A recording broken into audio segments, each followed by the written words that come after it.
Hello friend, ସିନ୍ଦୁର ଖେଳ ସିରିଏଲରେ ଆଗାମୀ ଅଧ୍ୟାୟରେ ଆପଣମାନେ ଦେଖିବାକୁ ପାଇବେ ମଲ୍ଲିକା କ'ଣ ସତରେ ସେ ମାଣବସା ଗୁରୁବାର ଓଷା କରିବ କି ନାହିଁ, ନା ସେ ଓଷା କରୁଥିବା ସମୟରେ କ'ଣ କିଛି ଖାଇଦେବ ଓ ସେ ଧରା ପଡ଼ିବ, ସେ ବିଷୟରେ ଜାଣିବା ପାଇଁ ପାଇବେ।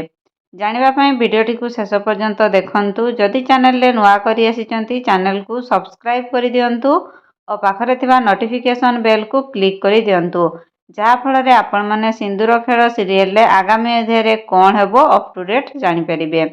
ଆଜି ହେଉଛି ମାଣବସା ଗୁରୁବାର ଓଷା।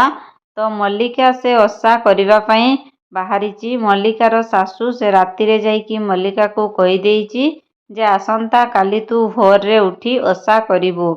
ତ ମଲ୍ଲିକା ସେ ମନା କରୁଥିଲା, ନା ମୁଁ ଭୋରରେ ଉଠିପାରିବି ନାହିଁ, ଓଷା କରିବାର କୌଣସି ଆଗ୍ରହ କି ଇଚ୍ଛା ମୋ ପାଖରେ ନାହିଁ ବୋଲି କହୁଥିଲା।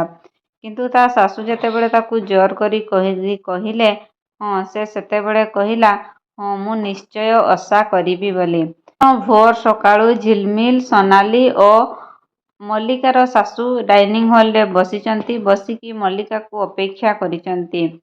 ଆସିକି 4ଟା ବାଜିଲାଣି କିନ୍ତୁ ମଲ୍ଲିକା ଆସିନାହିଁ। ତ ସେତେବେଳେ ସୋନାଲି କହୁଛି ମଲ୍ଲିକା ଆସିବନି। ମଲ୍ଲିକା କେବେ କ'ଣ ଓଷା ବ୍ରତ କରେ ଯେ ଆଜି କରିବ? ସେ ଓଷା ବ୍ରତ ସେ କିଛି ବି କରିବନି।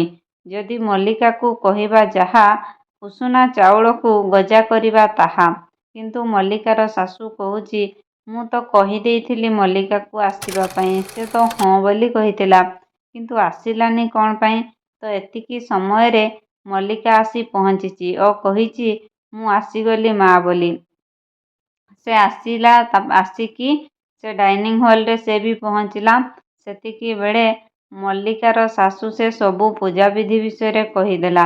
ପ୍ରଥମେ ଘରର ଅଗଣାରେ ଯାଇ ଗୋବରରେ ଲିପିବ, ତାପରେ ପୂଜାବିଧି ଆରମ୍ଭ କରିବ। ସାନ ବୋହୂ ଓ ବଡ଼ ବୋହୂ ଦୁହିଁ ବୋହୂ ମିଶି ପୂଜାବିଧି ଆରମ୍ଭ କରିବ। କ'ଣ ସତରେ ମଲ୍ଲିକା ତା ଝିଲମିଲ ସହିତ ପୂଜା କରିବ, କି କିଛି ଚାଲାକି କରି ସେ ପୁଣି ଖସିଯିବ? ଦିବ୍ୟା ଏବଂ ଆଦ୍ୟା ଗୋବର ଦେଉଛନ୍ତି ଓ ଆନ୍ୟା ସେଠାରେ ବସି ଦେଖୁଛି ଓ କହୁଛି ତା ମାକୁ ଯେ ମା, ମୋତେ ମାଣବସା ଗୁରୁବାର ଓଷା ବହୁତ ଭଲ ଲାଗେ। ତ ତା ମା ପଚାରୁଛନ୍ତି କ'ଣ ପାଇଁ ତୋତେ ମାଣବସା ଗୁରୁବାର ଓଷା ଭଲ ଲାଗେ? ତ ଆନ୍ୟା କହୁଛି ଏହି ଓଷାରେ ମୋତେ ପିଠା ଖାଇବାକୁ ବହୁତ ଭଲ ଲାଗେ। ତ ତା ମା କହୁଛି ତୋତେ କ'ଣ ପିଠା ଖାଇବାକୁ ହିଁ ବହୁତ ଭଲ ଲାଗେ? ତ ସେ କହୁଛି ହଁ, ମୋତେ ପିଠା ଖାଇବାକୁ ଓ ଝୋଟି ପକାଇବାକୁ ଭଲ ଲାଗେ। ଆଉ କୌଣସି କାମ କରିବାକୁ ମୋତେ ଇଚ୍ଛା ହୁଏ ନାହିଁ। ମୋତେ ଝୋଟି ପକାଇବାକୁ ବହୁତ ଭଲ ଲାଗେ ବୋଲି ଆନ୍ୟା କହୁଛି। ଆନ୍ୟା କ'ଣ ସତରେ ପିଠା ଖାଇବାକୁ ଭଲ ଲାଗେ? ସେ କ'ଣ କେତେ ପିଠା ଖାଇବ? ଜାଣିବା ପାଇଁ ମୋ ଚ୍ୟାନେଲ ସହିତ ଯୋଡ଼ି ହୋଇଥାନ୍ତୁ। ଚ୍ୟାନେଲରେ ନୂଆ କରି ଆସିଥିଲେ ଚ୍ୟାନେଲକୁ ସବସ୍କ୍ରାଇବ୍ କରିଦିଅନ୍ତୁ। ଭିଡ଼ିଓଟିକୁ ଲାଇକ୍ କରନ୍ତୁ। ନିଜ ଫ୍ରେଣ୍ଡସ୍ ଓ ସାଙ୍ଗସାଥୀକୁ ସେୟାର କରନ୍ତୁ।